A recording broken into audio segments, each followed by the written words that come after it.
to White Line Fever, and if you are watching on YouTube, don't forget to hit the subscribe button. And if you're listening on the podcast, welcome back. And I wonder if it ever gets boring being introduced as a legend, if it ever gets old. Maybe we'll ask that as the first question to the man who invented hard rock drumming, Carmine Appice. How are you, Carmine? I'm all right. How you doing? Good, good. We had some technical problems before. That's kind of the I know the issue that of our age. But I appreciate you waiting and thanks very much. You're doing I know I was able to do a lot of research because you're doing a lot of press at the moment, and yes, it must be like you could be asked any question from the last 50 years of rock music. People could pull out anything. You must be surprised by some of the questions you get. most of them are the same.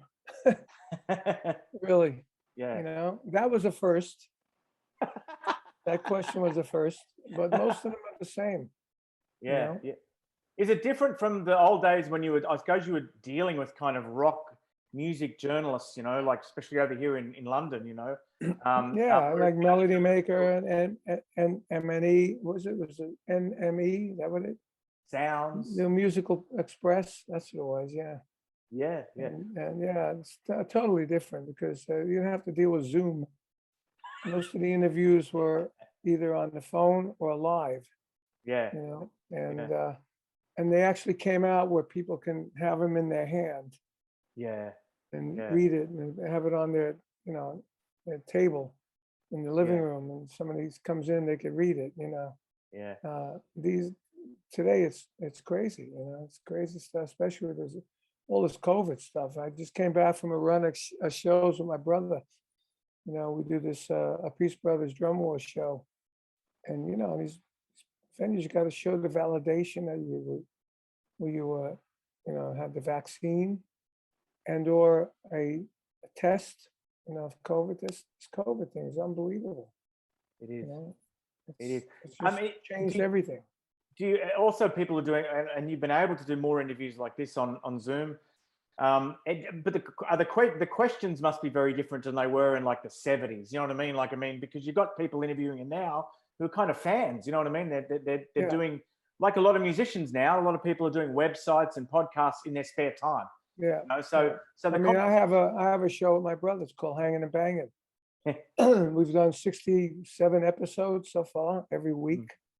And you know, last week we had John 5 and Eddie from Twisted Sister, and my buddy Fernando Perdomo, who's on the new album that I just released with him. It's called Energy Overload album. It's an instrumental album, a killer, great record on Cleopatra. You know, but you know, people watch it. It's unbelievable how people watch this stuff. You know. We're here to talk about obviously the new Vanilla Fudge. Fudge, yeah. Yeah, which is on Golden Robot Records, a great Australian company. And I mean, do you get wistful when you talk about Vanilla Fudge? Do you, you know, you're obviously, you got so many things going on. Do you ever get kind of wistful? Wistful? Yeah, wistful, kind of a bit nostalgic, maybe a bit sad. No, not really. I've been, you know, playing with the Fudge for so long.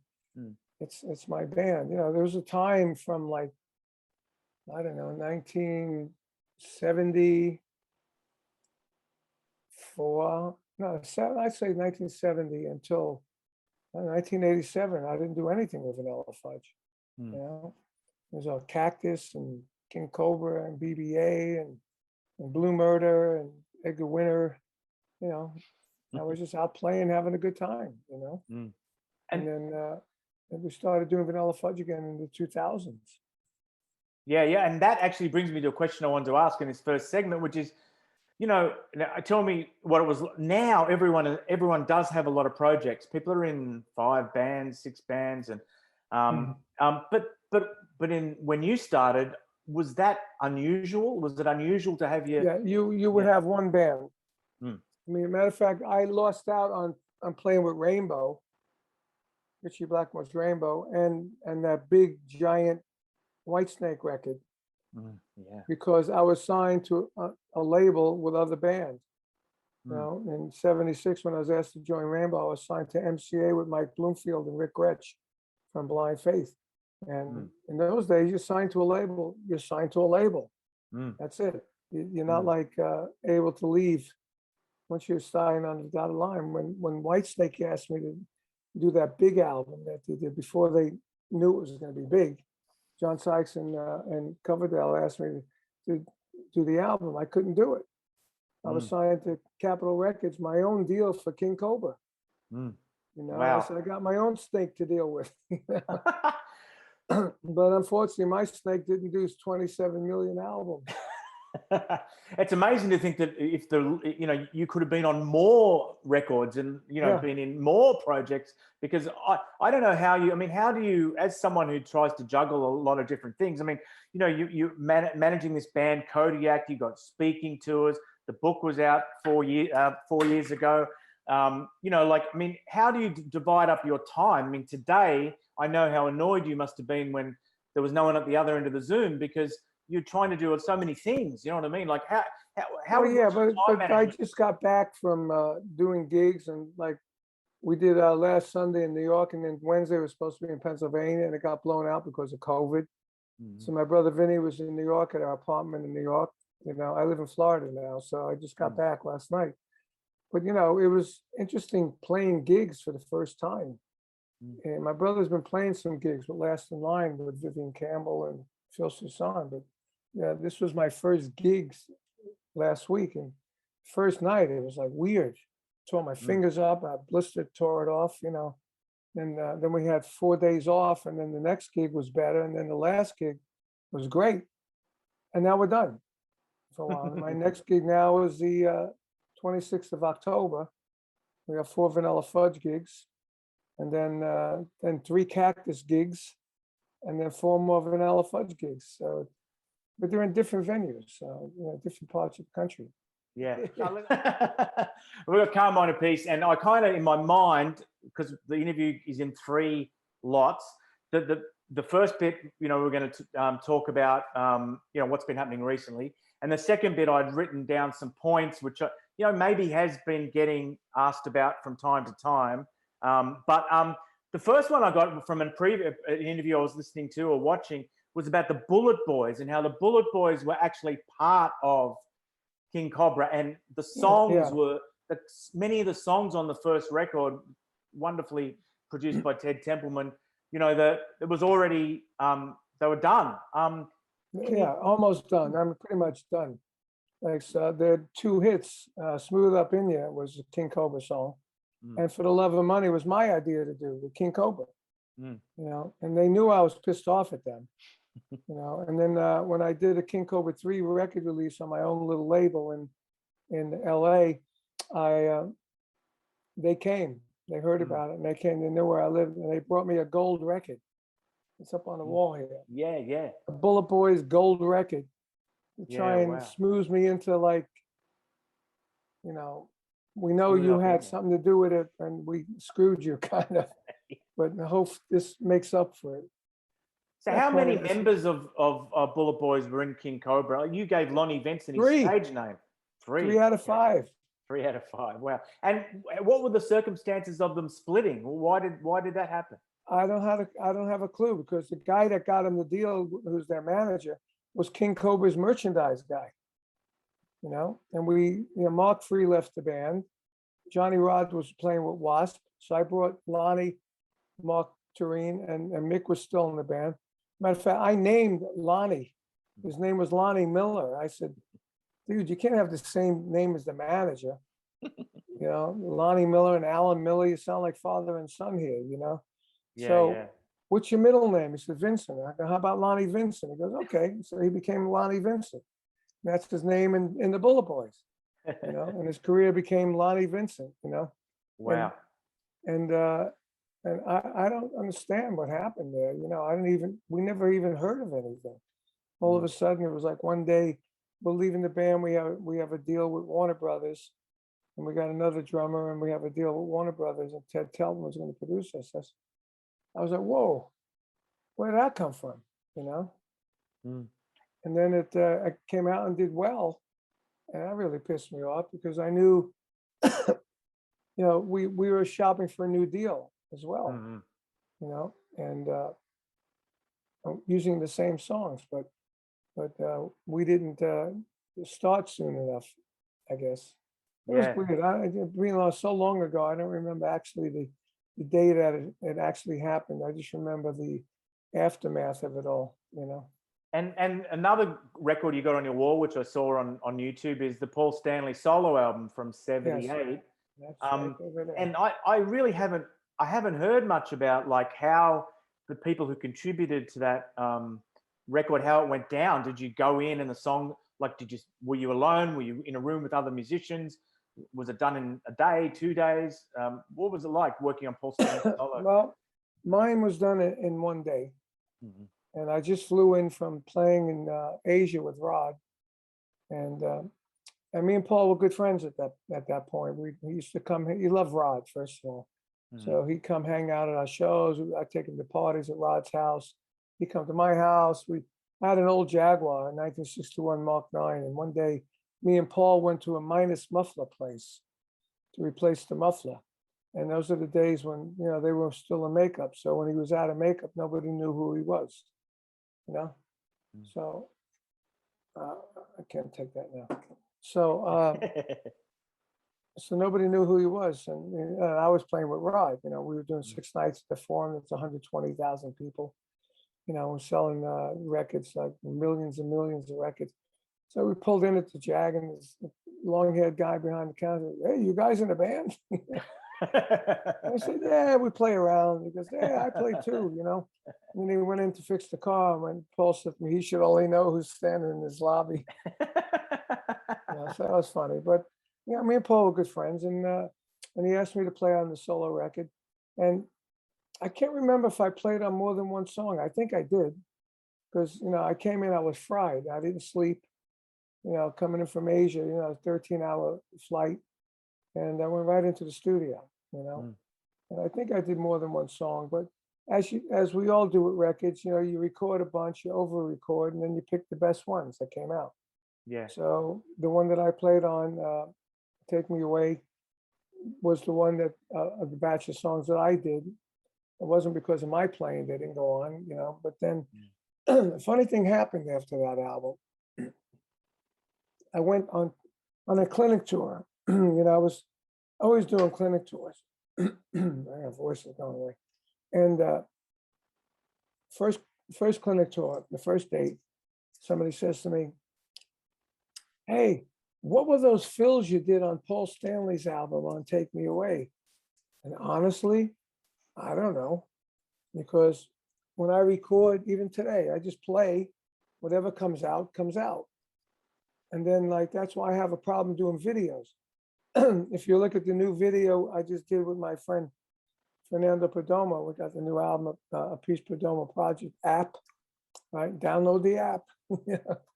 And I'm playing to my drums. It's hard for me to play the fills that I played on the record, because it just comes from my heart, not from my head, So I didn't know on this clinic. Next day, another clinic, same question. And I knew I didn't know, so I told him straight out, "I'm sorry, I got this question yesterday. I don't remember. I don't know what I did." So the third day, I said to the store owner, "You got that Paul Stanley new album by any chance on a cassette or something?" He goes, "No, but the 3 doors down, there's a record store. You could probably buy it there. You have a Walkman?" I go, "Yeah." So I went next door. He sent somebody next door, and he bought it. Sure, I put in my Walkman, I listened to it, I go, "Oh yeah, okay, I remember now." Sure enough, the next 3 clinics, everybody asked me about that song. And I, But you were able to said, help "Well, I them. did this, I did that, I did this, and now I knew what I did." A more recent, sorry. And when I did the Pink Floyd record, the same kind of thing happened. I went in, I played to a tape. They had a 4-track with a clip. I filled up, I don't know, 4 or 5, they're 30 minutes long, 24-track reels with Bob Ezrin, the producer. And he called me and said, I got a band I'm producing, they're screaming for Carmine drum fills. I said, "Who's the band?" He said, "Pink Floyd." He goes, "Where's Nick?" And I knew Nick, I knew all those guys. And he said, "No, Nick's calluses are soft. They want some new blood." So they got you and Jim Keltner. I said, "Okay." So I went in, I did it, I filled up the thing, I played on the whole track. Then I left. He says, call me back in a week. I'll let you know how it sounds. Okay, so I call him back in a week. Bob, how is it? He goes, fantastic. Well, when can I hear it? He goes, I'm still working on it. Can we another week? I'll call him back in a week. Unbelievable is the next word. Call him back again. That's not 3 or 4 weeks is going. It keeps coming up with new adjectives, you know? So finally, I'm doing this movie called Black Roses. It's a heavy metal horror movie, real crappy one. It ended up on TV, you know, late night TV and the horror chiller theater kind of movies. And I play a monster at the end, the whole thing, you know. So I call him, and before I got the answer, I heard on the radio the new Pink Floyd record's out with Carmine Appice on it, and Jim Keltner. And I said, you got to be kidding me, man. So in Canada, they have all those underground malls because it's so cold over there. So I went downstairs. I asked the hotel lobby, is there a record shop down here? He goes, yes. I go downstairs. I see the record shop. I buy the cassette. I go up to my room and I listen to my performance. And I said, wow, pretty cool. Yeah. So, and that one was 5 times platinum. I only got the gold and the platinum, but I guess if I really want to, I can go get the other 4 in a case or 5 in a case, you know. Wow. I don't know where to put them. Wow. Yeah. You need a bigger house, I guess. Yeah. I just moved into this house, but my wife don't let me put them in the house. Everything's in the studio here. Now, another Kiss question. This one, I don't know. Vinnie Vincent. Gotta be Vinnie Vincent. I knew that was coming. Yes. So. Well, he's a freaking weirdo. That's all I could say.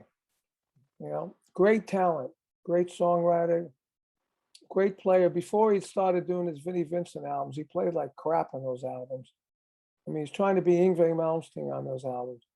Before that, when he was playing like heavy blues rock, he was awesome. And Gene and Paul called me before they got him and said, well, I heard you work with Vinnie Cassano, was his name. And I said, yeah. He goes, well, we're thinking of bringing him a Kiss. What do you think? I said, trouble. He's going to be trouble. A great player, good songwriter, but trouble. We brought him into the band, and guess what? He was trouble. And then years go by. He disappeared for 20 years. And just before COVID, last year, he surfaced somehow with doing some in-store things down in Nashville or somewhere. I forgot how it happened. But anyway, the guy who was promoting it heard that I played with Vinnie back in the day, and Carmine and the Rockers was the band. Actually got some pictures of that. Pretty hilarious. And he said, look, we're thinking of doing a Vinnie Vincent gig, and he wants to use Rob Fleischman to sing. And, you know, we're talking about maybe you playing drums. I said, I haven't talked to Vinnie in 25 years. And when the last time I talked to him, we were enemies. So he said, well, I'll give you his number. Maybe you guys can have a chat. And I talked to him for 4 hours. You know, it was like unbelievable. He told me and my brother Vinnie had a company called Appice Brothers Drum Rentals. He said, we rented him a drum set for a month at no charge. And I said, oh, I didn't know that. I said, my manager, Alan, must have done that because he was running it.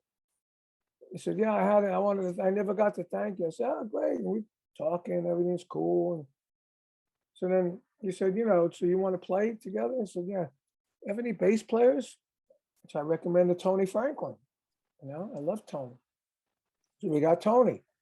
So the promoter got Tony, me, and Vinnie. And then Robert Fleischman bowed out. So I got this guy, Jim Crean, that sings with me and my brother in Drum Wars. He's a really good singer. So the promoter paid everybody a deposit, paid Vinnie a lot more than a deposit. And then little by little, things started getting weird again. Next thing I know, Vinnie canceled the gigs, right?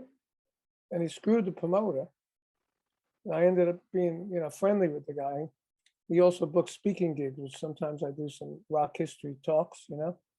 And I said, look, you know, he canceled, I'll give you the money back. He said, no, you put your time aside, to do it, and you and Tony keep the money. He said, Vinnie screwed me for, I don't know how many thousands, he said. And that's the Vinnie Vincent story. And you've not heard from him since?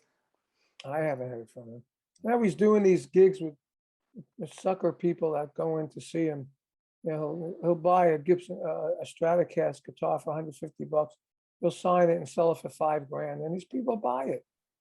I get 12 people, to one of his events, maybe 10 or 12 people. They'll pay $1,000 to get in to meet Vinnie Vincent without makeup, looking very strangely transgender.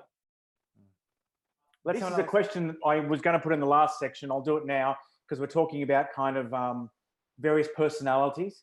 And the three personalities which everyone loves to talk about regarding you are Blue Murder, and we keep thinking they're going to come back. In fact, John Sykes was on the same label you're on now with Vanilla Fudge. He was briefly on Golden Robot. He quit. He quit the label. What's the story? Where's that up to? Because wouldn't it be great? Wouldn't it be great to see? I don't know. Well, nothing against you, but most English guitar players are a bit strange. I'm Australian. Oh, good for you. Okay. I mean, the English guitar players seem to be very recluse, the big guys. John Sykes has been home for 10 years. He left Thin Lizzy so we can do Blue Murder. We had gigs lined up, and the manager of Thin Lizzy was managing it. And then they had a fight or something happened. I don't even know what happened. Next thing I know, all those gigs are blown out. And then it was like nothing, And we had a play 3 years ago. It was magic. It was fantastic. And then, John had an idea to do a different idea than Blue Murder, which was, fine. And I just said, well, why don't you do that after we do Blue Murder? Because people want to see Blue Murder. They really want to see it. Everywhere I go, every question, every interview I've done, everyone, that's always the question. And I love John. He was like a brother. I moved to Northridge, California.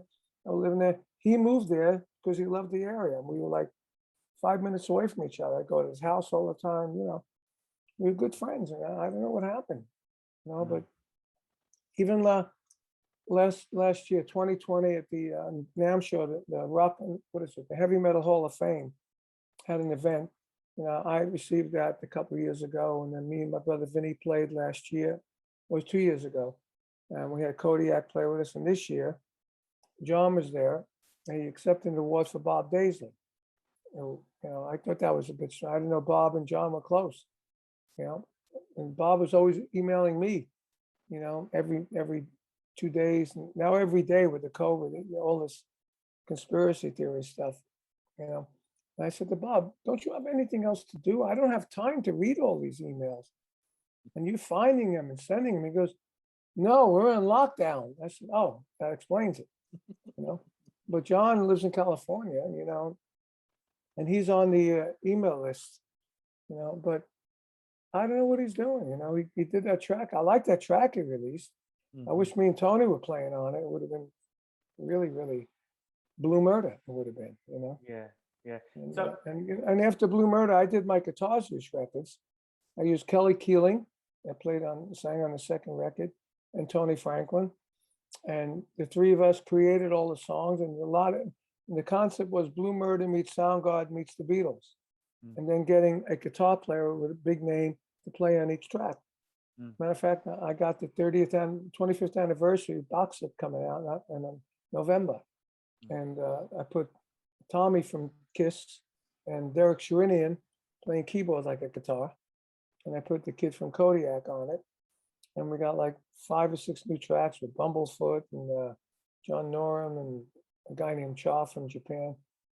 And it's a big box set, 3 or 4 CDs, 3 CDs, 4 LPs, booklet, a Carmine logo, a Carmine new image, my new look, autographed pictures, and a booklet with new interviews, and the whole thing, T-shirt, the whole deal, And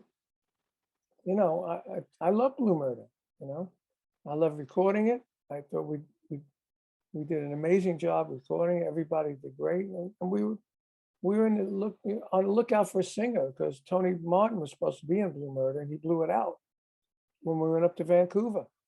So after trying so many singers out, me and Tony said to John, "Why don't you just sing, dude? You did the demos.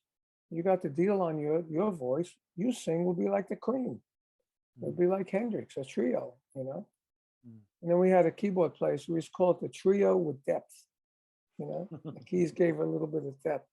But then John sang, and he did an amazing job. He had a great voice, and you know what? He never lost his voice. He party all night, got it, no sleep hardly. Get up, get on that stage, and just rock out. Played great, sang great. Great talent. I love John. That was one of my favorite guitar players. Come on, if you could go back to, you know, the Ed Sullivan Show with Vanilla Fudge or around that time and give yourself some advice about the years ahead, what would you tell yourself? I know exactly what I would tell myself. Don't do the second album we did. Is that it? I don't know if you ever heard that album. It's horrible. It was a concept album called The Beat Goes On. It showed music from the 11th century, like a minute each, going all the way up to the 50s and 60s. And then it's all about politics, Black Power, Sieg Heil, Black Power, no music. And there's all the producer and Ahmet Ertegun's idea. Ahmet owned the company. He thought it was going to change music to have a, you know, a light show that went with it and this and that. It blew the whole career on the band. You know, everybody that was in the top 10 with us, in the top 5 with us, went on to be huge by releasing a second album, which was the same kind of thing. Yeah. No, Wow. not us.